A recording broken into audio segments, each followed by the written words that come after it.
Entonces, el contenido de hoy es el tema 3. Vamos a entrar en lo que son los conceptos sobre la orientación por objetos, técnicas de diseño y especificación orientada por objetos. Recuerden que nosotros hacia el final del tema 2 hablamos de lo que eran los objetos, de dónde venía, de dónde provenía la palabra, que proviene del griego, que les dicen que es la parte visible, lo que está enfrente, lo que ve, lo que se ve de un usuario, de un elemento. Y también se hablaba de interfaces porque tienen alguna pequeña relación, solo para decir que es la parte que está enfrente, ¿ok? Pero la programación orientada a objetos tiene un concepto un poco diferente. Es un ámbito particular. Si ustedes eh, entran, que seguramente lo han hecho, a Wikipedia, para una palabra, como puede ser objeto, les salen diferentes definiciones, porque cada palabra tiene una definición dependiendo del ámbito del que se esté hablando. A nosotros nos interesa abordar el objeto en la programación, ¿ok? Entonces nosotros vamos a definir lo que es la programación orientada a objetos. Para esto se le llama POO o P dependiendo de las siglas del idioma, ¿ok? Pero siempre es la programación orientada a objetos. Se orienta a lo que son los objetos. Pero ¿cómo se define? Se define como un paradigma de la programación que permite desarrollar aplicaciones complejas manteniendo un código más claro y manejable que otros paradigmas anteriores. Ya les voy a decir qué significa la palabra paradigma, está un poco más adelante, ¿ok? Pero nosotros hasta ahora, o ustedes en programación 1, estamos viendo lo que sería la programación secuencial. Eso es un paradigma. Toda instrucción se ejecuta línea por línea. Hay algunas instrucciones que nos permiten tener control sobre el código, ¿sí? Para hacerlo tomar un camino u otro, como son los if, o para hacerlo repetir varias veces, como son las estructuras de repetición, ¿ok? Pero es siempre una programación secuencial. Ese era el paradigma. Acá hay otro paradigma que es uno que nos permite definir todos los elementos como objetos, ¿ok? Y desarrollar aplicaciones complejas. Esto es importante. Eh, Se crean objetos para resolver problemas que son complejos. Se intenta mantener un código más claro. Esto depende obviamente del programador y de que siga las normas que dicta ese paradigma y se intenta que sea más manejable. También se puede definir como una forma de programar específica donde se organiza el código en unidades denominadas clases. Y acá vamos a empezar a hablar de las clases, ¿ok? De las cuales se crean objetos que se relacionan entre sí para conseguir los objetivos de las aplicaciones. Son objetos que se van a relacionar entre sí unos con otros, ¿ok? Podemos entender la programación orientada a objetos, esto es otra definición, otro concepto, como una forma especial de programar, más cercana a cómo expresaríamos las cosas en la vida real que otros tipos de programación. Esto nos permite diseñar mejor las aplicaciones, llegando a mayores niveles de complejidad sin que el código se vuelva inmanejable. Se trata de evitar lo que es el código pasticho, como se le conoce en el ámbito de programación, ¿ok?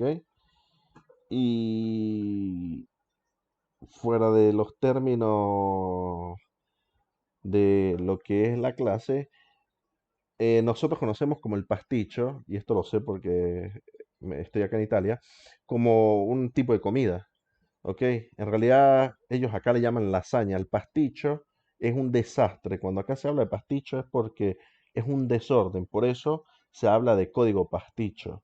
Es un código desordenado, ¿ok? No tiene nada que ver con el plato de comida que nosotros conocemos. Entonces, se trata de evitar, acá se habla de código inmanejable, pero se habla de código pasticho. ¿Por qué? Porque se busca tener un orden, como lo pueden ver en la definición de los TDA, todo es ordenado, todo es definido, se busca que todo esté claro. ¿ok? Y eso nos va a permitir solventar problemas que sean más complejos.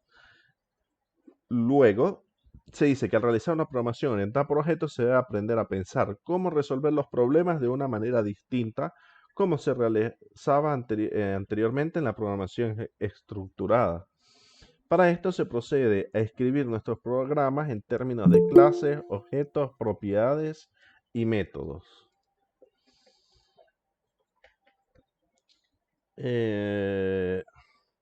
¿Por qué? Ok. Ahora, hay un diagrama de todo lo que contempla acá la programación orientada a objetos. Yo la puse para hacer una pequeña introducción. El primer paso, digamos, es la abstracción, pero una programación orientada a objetos tiene que contar con todos y cada uno de estos, digamos, son los pasos fundamentales. Se basa en estos pasos acá, que son los que permiten definir una programación como programación orientada a objetos. Acá comenzamos a definir la abstracción, que ya la conocemos, ¿ok? Que es la capacidad de concentrar las propiedades y comportamientos necesarios para la correcta representación de un objeto dentro del sistema. ¿Por qué dentro del sistema? Porque a nosotros nos interesa la representación de ese objeto con los atributos que nos son útiles. Los demás los dejamos de lado, ¿ok? Se hace esa abstracción. Después se hacen otros pasos, como son cohesión, herencia, polimorfismo, acoplamiento, encapsulamiento. Estos los vamos a ir viendo durante todo el tema 3, que como les dije anteriormente, es el más largo. Es la base de este curso, ¿ok? Pero antes de empezar a hablar de otros términos que son bastante extensos y bastante importantes todos y cada uno de ellos, porque es lo que le va a permitir a ustedes mantener ese orden, perdón, ese orden en su código, tenemos que hablar de la palabra que dijimos anteriormente, que es un paradigma. Un paradigma es todo aquel modelo, patrón o ejemplo que debe seguirse en determinadas situaciones. Esto es un concepto general. En un sentido amplio, un paradigma es una teoría o conjunto de teorías que sirve de modelo a seguir para resolver problemas. ¿Qué quiere decir esto? Un grupo de programadores dijeron, mira, si nosotros se nos presenta un problema muy complejo, la forma de programar estructurada no nos funciona porque tenemos variables por todos lados, funciones por todos lados, métodos que vienen llamados, variables que existen y dejan de existir. Tenemos acceso directo a cada uno de los atributos de una estructura, por ejemplo.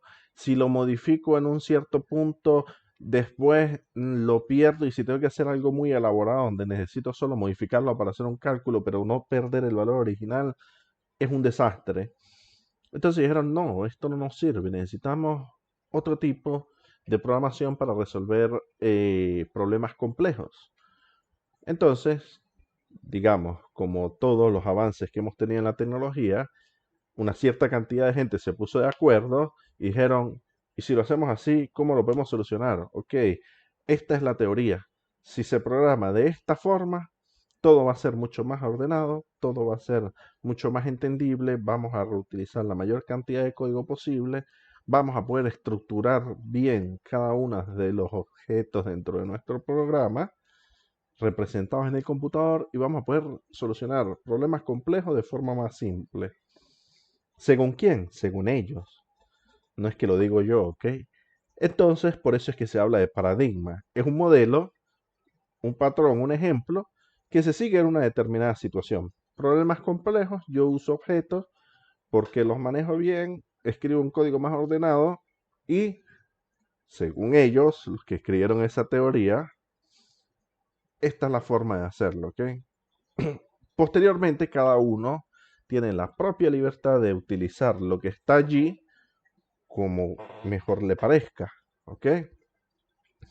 Pero si se sigue ese modelo o ese patrón o ese ejemplo, vamos a llegar, digamos, a lo que se teorizó. O sea, eso alguien lo estudió, alguien lo definió, alguien dijo, la forma es esta, así tenemos que hacerlo, ¿ok? Programáticamente el compilador y los programas nos permiten hacer lo que nosotros queramos, pero tenemos que hacer las cosas en una forma que sea coherente a lo que se nos sugiere. ¿Por qué digo esto? Porque ustedes pueden hacer un do while, por ejemplo, que jamás salga de su programa. Ustedes pueden poner, mientras haz esto, mientras la variable i sea mayor de -1. Y ustedes inicializan i en 0 y incrementan i. Y nunca va a ser menor, nunca va a ser, siempre va a ser mayor de -1. Entonces él va a estar repitiendo infinitamente. ¿Es equivocado? Sí. Pero ¿quién lo equivocó? ¿Quién lo planteó? Él lo permite hacer. El planteamiento está mal como condición de fin. ¿Ok? El computador les va a permitir hacer muchas cosas que ustedes tienen que pensar y plantear bien. Por eso se analiza una lógica, se analiza las estructuras, las herramientas que tenemos y ustedes tienen que mezclar esas dos cosas para hacer cosas coherentes que resuelvan los problemas que ustedes quieran. ¿Ok? Entonces, en programación, un paradigma de programación se refiere a la forma en que un programador o un conjunto de programadores dan solución a uno o varios problemas claramente definidos. Dicho de otra forma, es un método o estilo de programar. Atención a un programador o un conjunto de programadores. No siempre va a ser uno, ¿ok? En realidad la mayoría de los programadores trabajan en equipo. Pueden hacer más 5 programadores y entregar un proyecto, un programa, un producto más rápido de lo que lo puede hacer uno solo, ¿ok? Estos paradigmas se diferencian uno de otros debido a la forma de abordar los elementos involucrados en el problema, así como en los pasos necesarios para llegar a su solución. Además, cada paradigma se vincula con ciertos lenguajes de programación. Los lenguajes, por lo general, están definidos para trabajar según uno de estos paradigmas. Hay varios. Está la programación recursiva, está la programación a objetos, está la programación estructurada. Y como esas hay varios paradigmas, ¿ok? El objetivo de este curso es la programación orientada por objetos. Quedando claro esto, ¿ok? Habiendo definido lo que es un paradigma, es un conjunto, son unas normas, son unas reglas, alguien lo pensó para que funcionara de esa forma, nosotros vamos a partir con lo que son las definiciones de las clases, ¿ok? Entonces, en informática, una clase es una plantilla para el objetivo de la creación de objetos de datos según un modelo predefinido. Plantilla para el objetivo de la creación de objetos. Cuando ustedes definen una clase, están haciendo cuál es la estructura o la plantilla de cómo se va a definir ese objeto, pero pueden tener más, ¿ok? Pueden tener varios elementos del mismo tipo de objeto, ¿ok? Y existe un modelo predefinido. ¿Por qué se habla de un modelo?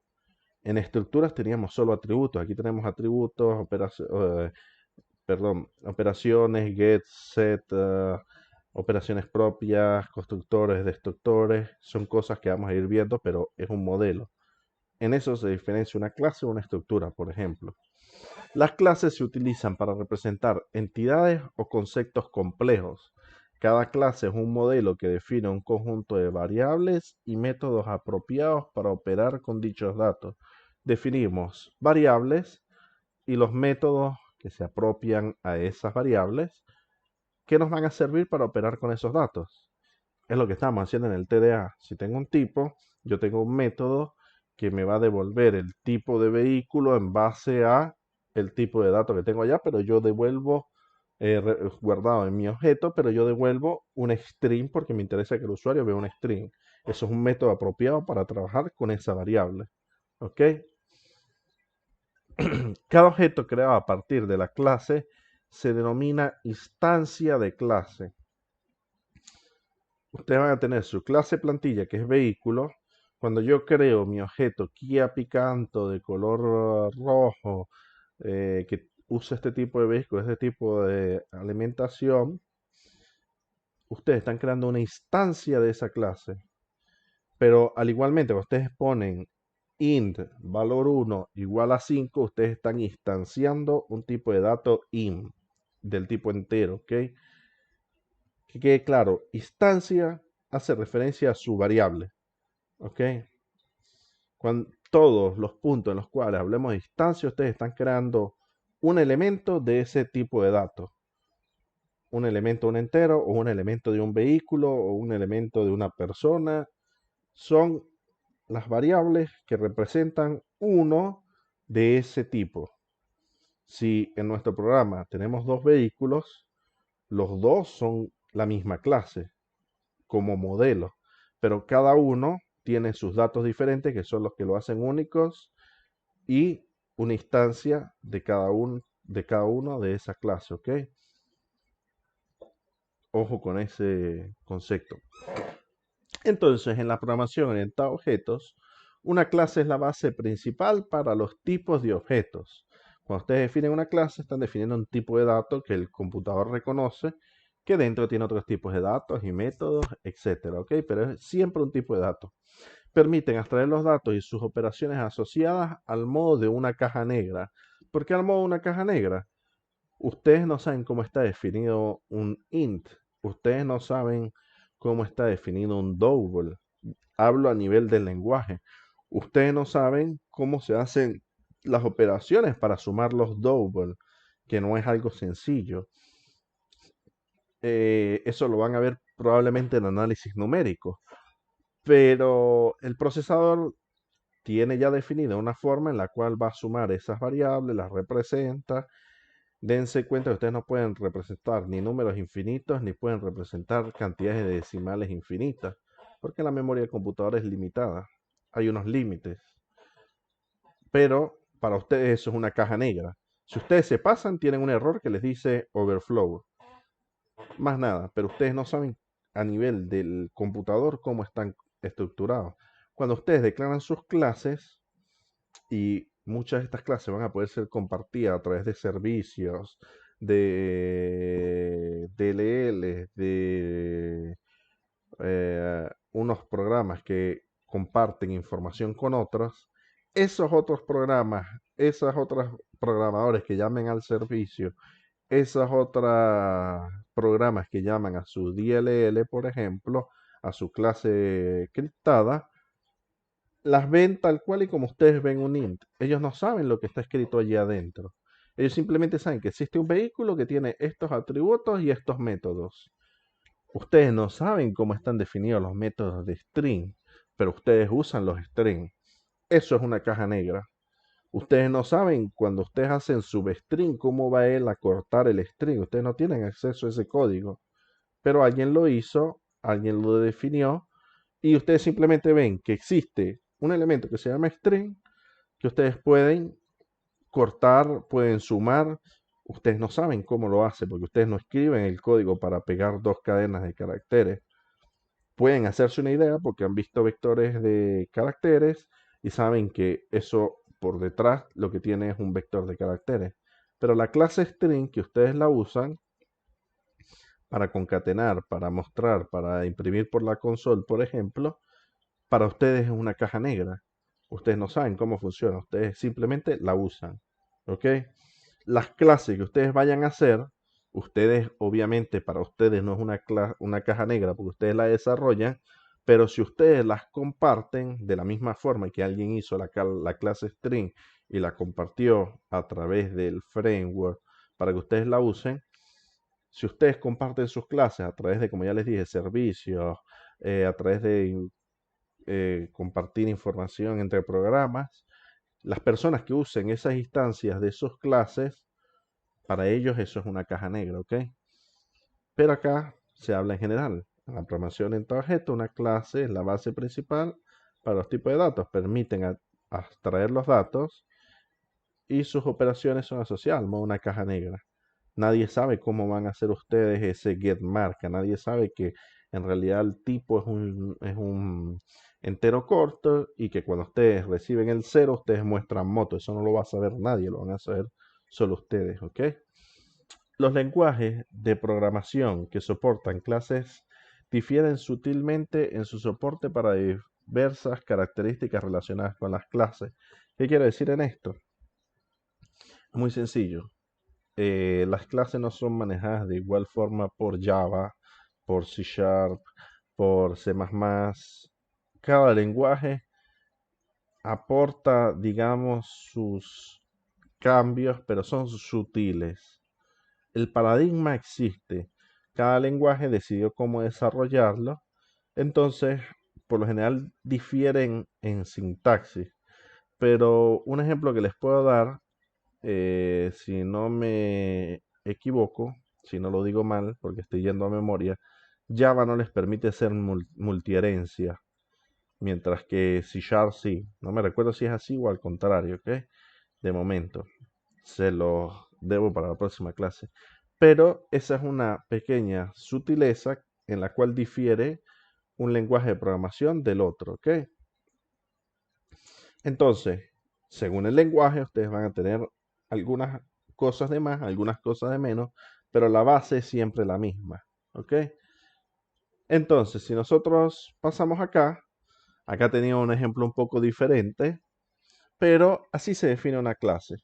Así se escribe una clase en C Sharp. Se asigna class, se usa la palabra reservada class, se le pone un nombre que tiene que ser coherente a lo que se quiere representar, al objeto que se quiere representar. Después tenemos atributos, donde usamos los tipos de datos que conocemos. De momento, ignoren la permisología, ¿ok? Y tenemos algunos atributos que nos pueden ser de interés para representar ese objeto. Después vamos a tener funciones o métodos. Acá no están definidos los get y los set, pero por ejemplo, esto está escrito para que entiendan. Las funciones o métodos que pueden pertenecer a un coche pueden ser arrancar, acelerar o frenar. ¿Ok? Son métodos que vienen relacionados directamente a el objeto que se quiere representar. Si ustedes crean una persona, la persona no la pueden frenar. ¿Ok?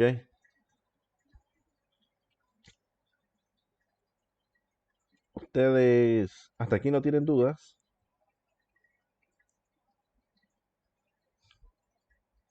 Ok. Entonces, hablemos de las tipologías de las clases, de la permisología. Estas palabras que ustedes se van a conseguir mucho: public, protected, private, etcétera. ¿Qué son? Ahora, una parte importante de la programación orientada a objetos es la clasificación de los tipos de clases existentes. Estas pueden variar según el lenguaje y cada una tiene sus propias características y ventajas. Ya quedó mencionado anteriormente, algunos lenguajes permiten algunas cosas que otros no, ¿ok? Dependiendo de su propia construcción y pueden variar ligeramente, pero cada una tiene sus propias características y ventajas. Un programador que conoce esta característica sabe cuándo debe usar una y no otra, de manera que se desarrolla un buen software. Esto lo vamos a ver con ejemplos prácticos, ¿ok? Pero acá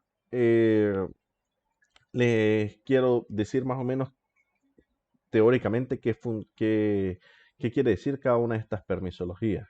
Entonces, los tipos de clases existentes en C Sharp son public. La clase puede ser utilizada en cualquier proyecto. Si ustedes hacen una clase que sea pública, cualquiera la puede ver, cualquiera la puede utilizar y la puede manejar. Si la hacen internal, la clase está limitada al proyecto en la cual está definida. ¿Por qué? Les puedo mostrar un pequeño ejemplo velozmente. Probablemente se ponga la pantalla negra un momento, ¿ok?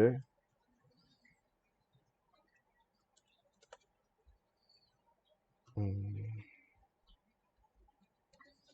¿Qué quiere decir que la clase esté limitada al proyecto en la cual está definida? Ya les voy a explicar.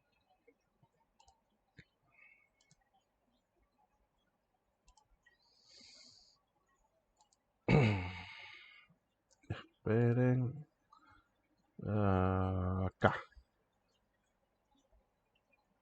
Este es un proyecto en el cual yo estoy trabajando. El Visual Studio les permite crear diferentes proyectos, ¿ok? ¿Qué quiere decir? Si mi clase es internal y yo la declaro acá, que si no me equivoco tengo una por acá,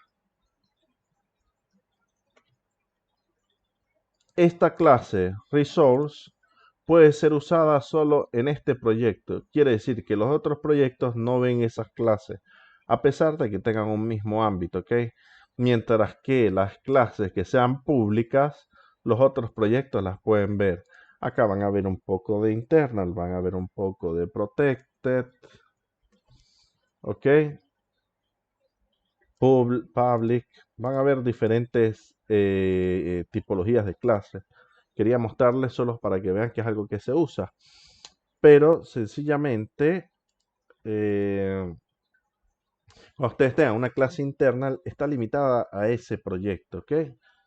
Quiere decir que los otros proyectos que estén quizás en el mismo ambiente no la pueden ver, en el mismo ámbito, al mismo nivel.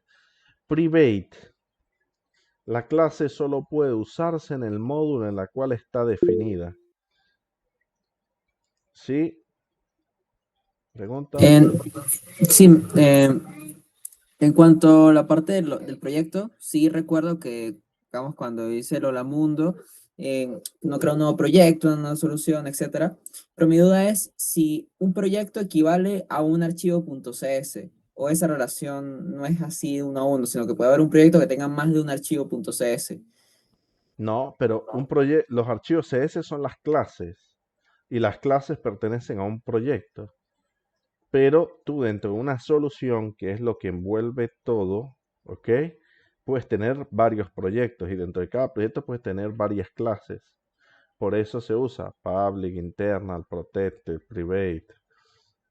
Es para eso que sirven las clases. La permisología, perdón. Técnicamente te dice a ti, mira, si yo creo mi clase pública, todo el mundo la puede ver, le puede hacer lo que quiera a esa clase, ¿ok? Posteriormente, si la creo interna, solo está limitada a mi proyecto donde la estoy definiendo.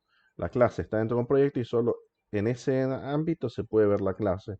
Desde el externo no se puede acceder.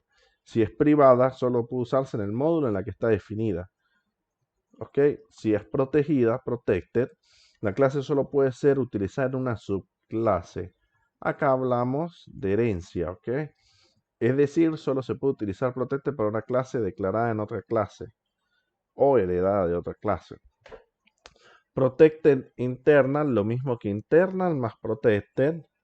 Abstract quiere decir que no se pueden crear instancias de esta clase, solo sirve para ser heredada como la clase base. Esto lo vamos a entender cuando veamos herencia. Suelen tener los métodos definidos, pero sin ninguna operatividad, con lo que se suele escribir estos métodos en las clases derivadas. Y sealed, cuando una clase es la última de una jerarquía, quiere decir es la última en una herencia, por lo que no podrá ser utilizada como base de otra clase. ¿Ok? Cada una tiene sus usos, tiene su aplicación y es por esto que dice que si un programador conoce estas características, sabe cuándo debe usar una y no otra. Yo quiero que mi clase sea accesible para todos, yo quiero que mi clase sea solo accesible en el interno, pero acá hablamos de clases, pues la permisología se usa también para los atributos como van a ver o como vieron acá atrás, perdón, como pudieron ver acá atrás, ¿ok? No solo la clase tiene una permisología que viene escrita por defecto, que ustedes no la definen, sino también los atributos que pueden estar dentro de una clase. Acá me preguntan en C Sharp que se define como un módulo, pero ¿dónde lo viste? Porque módulo puede ser una En, palabra. en private, la clase solo puede usarse en el módulo en el que está definida. Entonces, ¿qué es un módulo en C Sharp? No me queda todo claro todavía. Ahora, el módulo no hace referencia al proyecto, sino al archivo CS, digámoslo así. ¿Ok? Si es privada, existe solo en el ámbito en el que ustedes la declaran y la pueden llamar solo en ese mismo nivel. No la pueden llamar desde afuera, no la pueden llamar por herencia, no la pueden componer, no pueden usarla en otro sitio que no sea donde ustedes la declaran. En este caso, el archivo CS. ¿Ok? Perfecto. Entonces, acá teníamos un poco más, digamos, intentando buscar cómo definir esto, que no es algo fácil de ver desde un principio. Acá tenemos algunas tipologías de las clases, permisologías representadas por un diagrama. Si una clase es privada, es private, estas instancias o variables existen solo aquí, ok, puedo tener tanto variables como métodos. y existen solo aquí. Si ustedes la declaran private, los métodos o las variables que están al interno solo pueden ser accedidas en este nivel, ¿ok? Mientras que las públicas, que tienen también instancias y variables o métodos públicos, pueden ser accedidas desde el externo. Y esta es la clase que engloba todo. Intento reexplicarme de nuevo. Esta es la clase que puede tener cosas privadas, cosas públicas, variables, métodos públicos, métodos privados, y como pueden ver, todo lo que está en privado viene accedido solo desde el azul oscuro, desde dentro de su propia clase. Lo que está azul puede ser accedido desde afuera. ¿Ok? Después, al igual que como era en las variables, nosotros hablamos de un ámbito de variables, si eran globales, si eran super globales, si eran compartidas entre otros proyectos. Acá pasa exactamente lo mismo con las clases. Pueden ser clases globales, clases definidas dentro de otras clases, clases...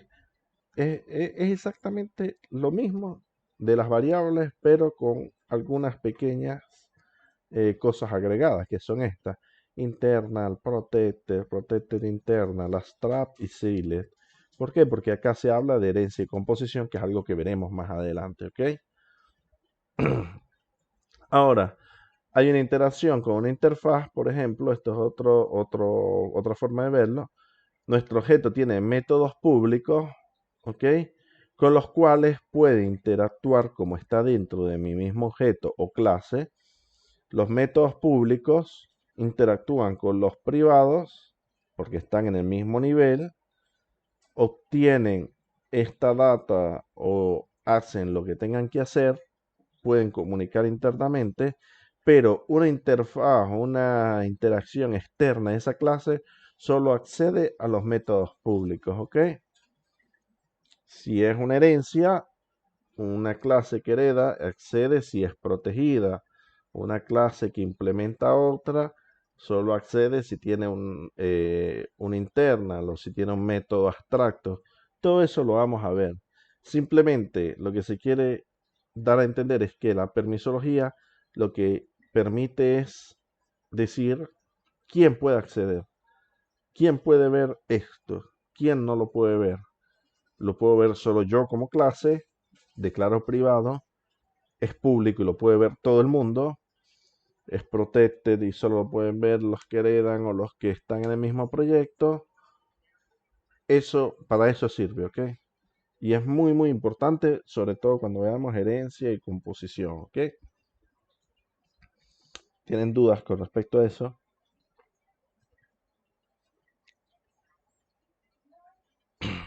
Ok. Entonces, dicho eso, vamos a ver cuáles son las características fundamentales de los objetos o de las clases. Las características fundamentales, hagan referencia a esta imagen, son el nombre de la clase, que sirve para identificar todos los objetos que tengan unas determinadas características. Por favor, no van a crear la clase A con atributos B, C y D que tienen los métodos X, Y y Z, ¿ok? Eso está mal. ¿Por qué? Porque, como ya les dije, pasan 3 meses y ustedes no se acuerdan en X que guardaban o cuál era la función que llamaban para devolver el tipo, escribieron muy rápido porque estaban apurados y se convierte en un problema para ustedes o se convierte en un problema para sus sucesores. Si ustedes los ascienden y los ponen a coordinar un proyecto, ustedes se meten en problemas para explicar ese código. Los que van a aprender su código no entienden qué están haciendo, ¿ok? Nombres de clases y atributos tienen que ser claros, se tiene que entender. En C# creo que sí se puede. Ajá, conjunto de atributos, datos, miembros. El valor de los atributos que representan el estado de cada objeto, ¿ok? ¿Qué son los atributos?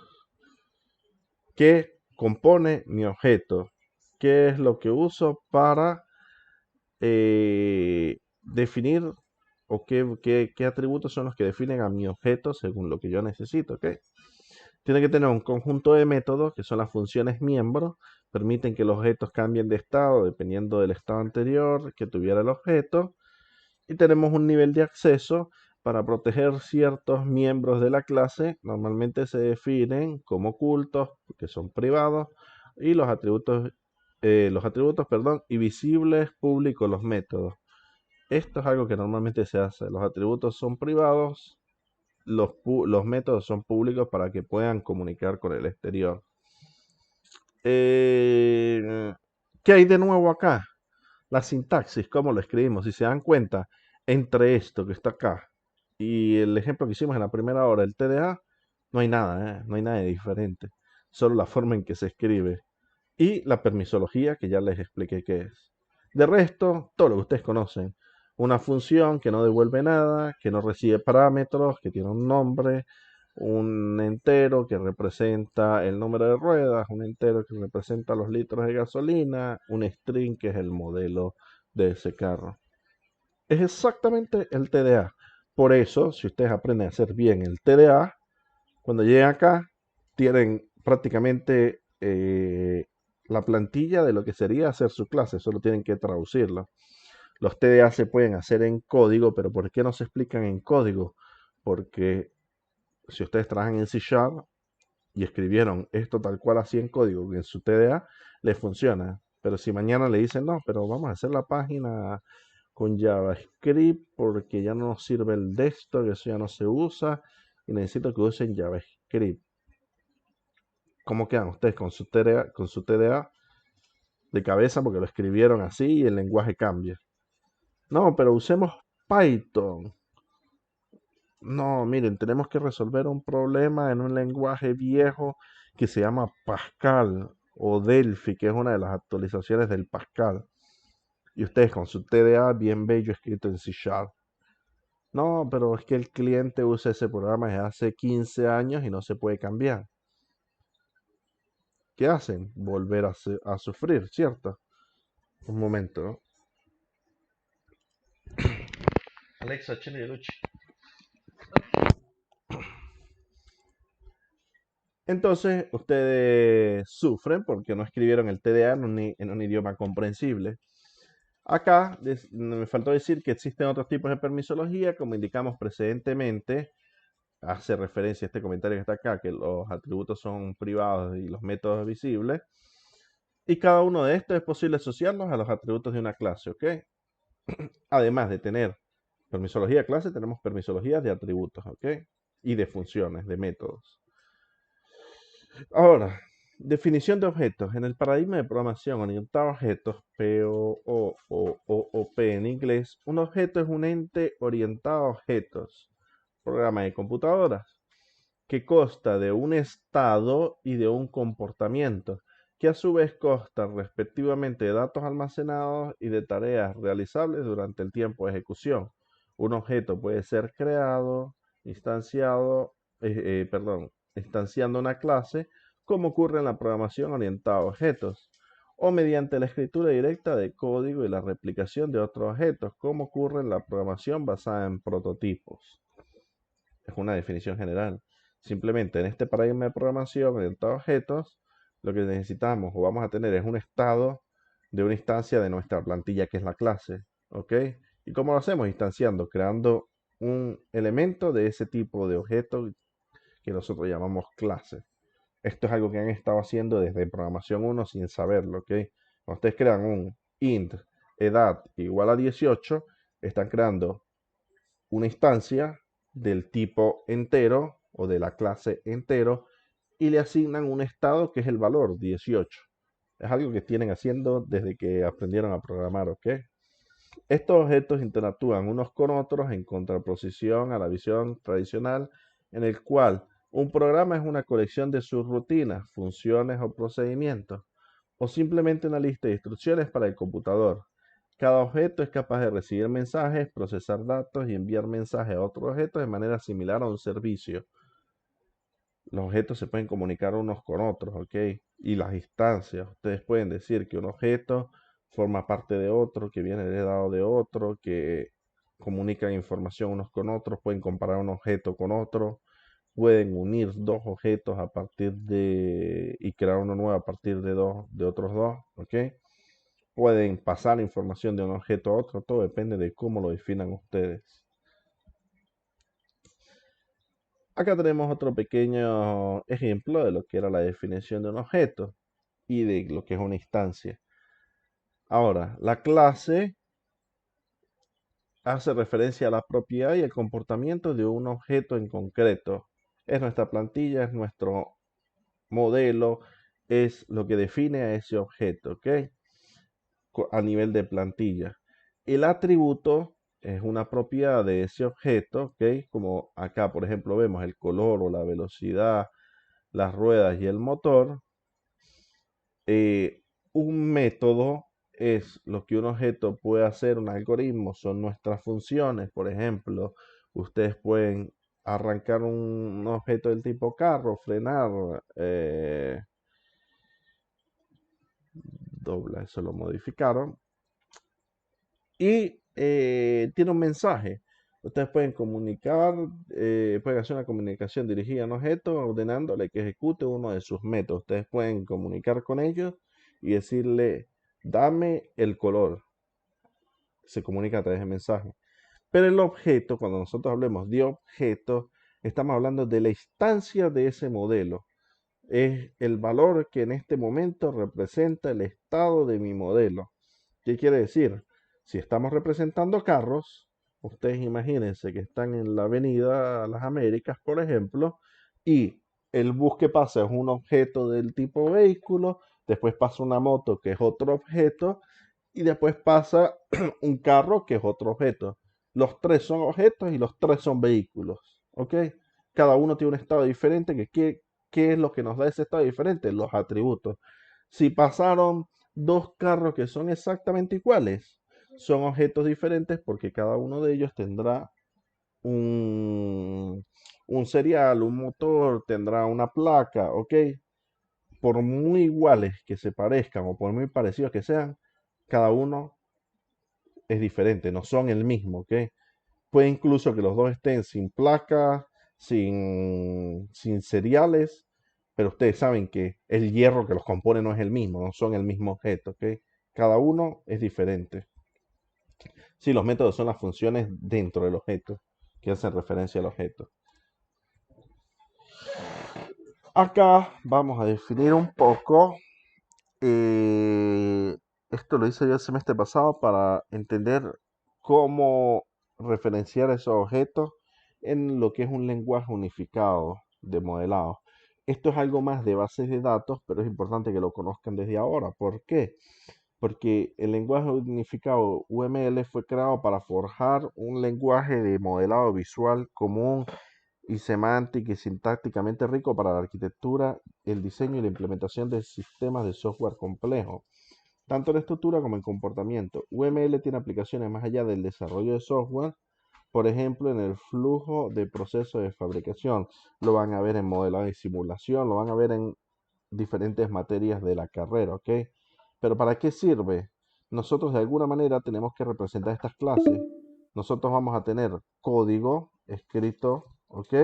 Y tenemos que representar cómo se comunican, cómo están estructuradas estas clases que nosotros creamos en nuestro programa.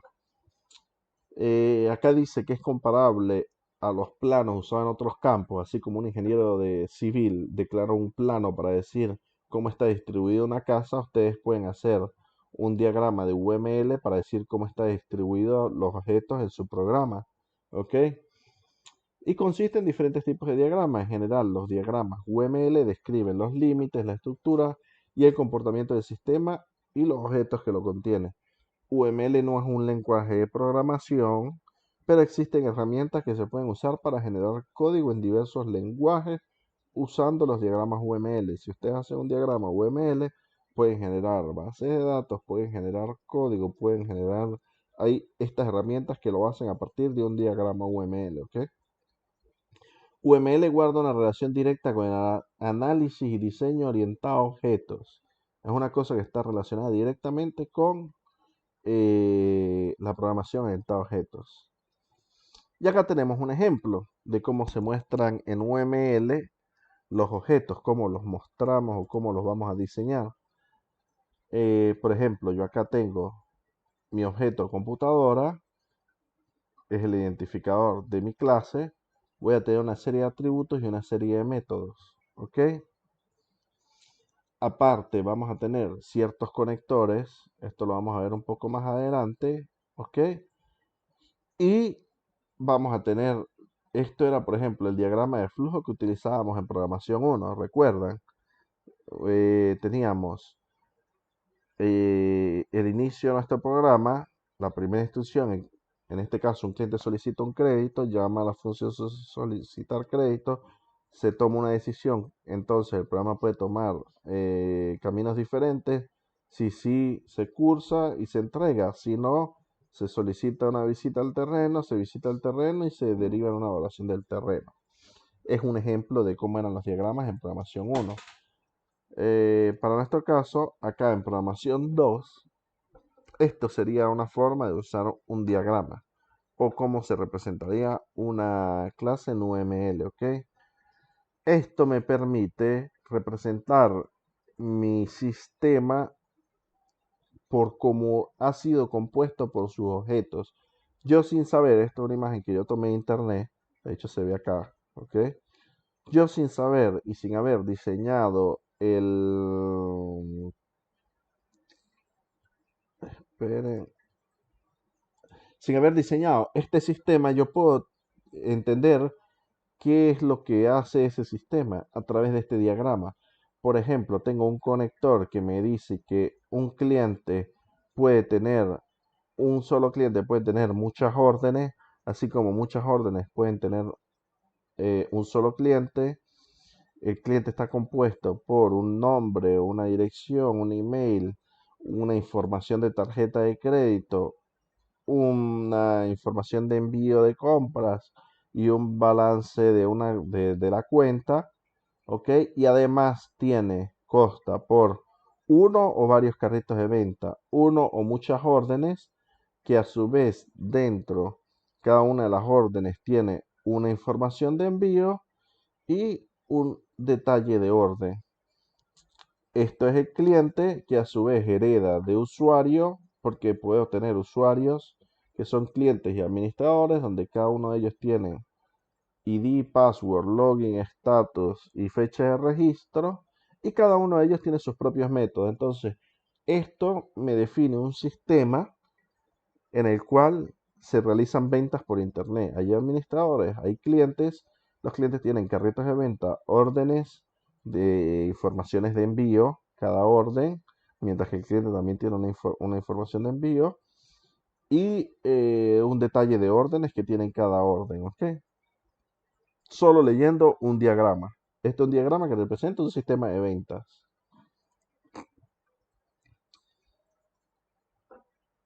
Acá, si no me equivoco, culminamos la clase, las diapositivas, ¿sí?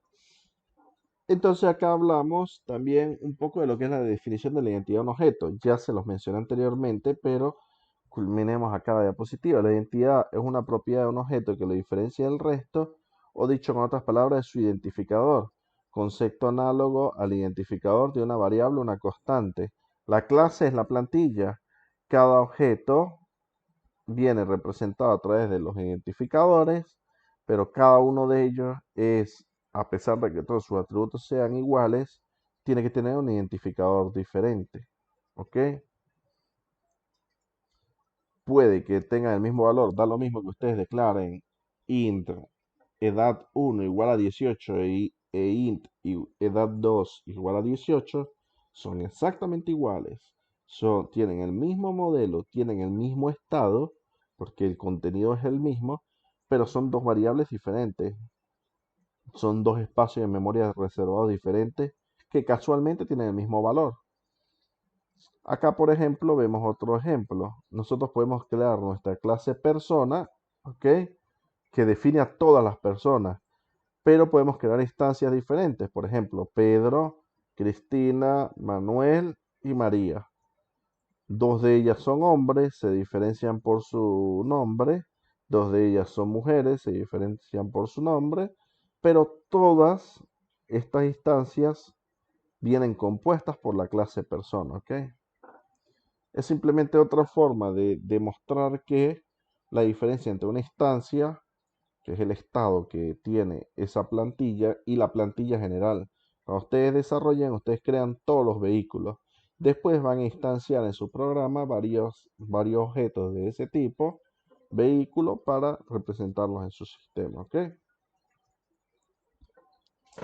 Esta es una clase un poco larga, un poco difícil de entender, pero no es difícil porque sea complicada, porque sea algo, digamos, complejo, sino es difícil porque usa muchos términos que ustedes tienen que aprender a manejar, con los cuales no están relacionados. Clase, objeto, instancia, las diferencias, permisología. Es algo que van a aprender a manejar con la práctica, así que tienen que practicar mucho, pero eh, si tienen dudas, tienen que solo practicar y resolver estas dudas, ¿ok? Si ustedes están de acuerdo, yo los volvería a llamar unos 5 minutos para resolver las dudas, porque se va a caer la llamada y no me gustaría dejar a nadie que tenga dudas pendientes a mitad, ¿ok? Entonces les envío el link de una vez y así resolvemos las dudas. Mientras acá termino con la clase para que la puedan volver a ver cuando suba el video.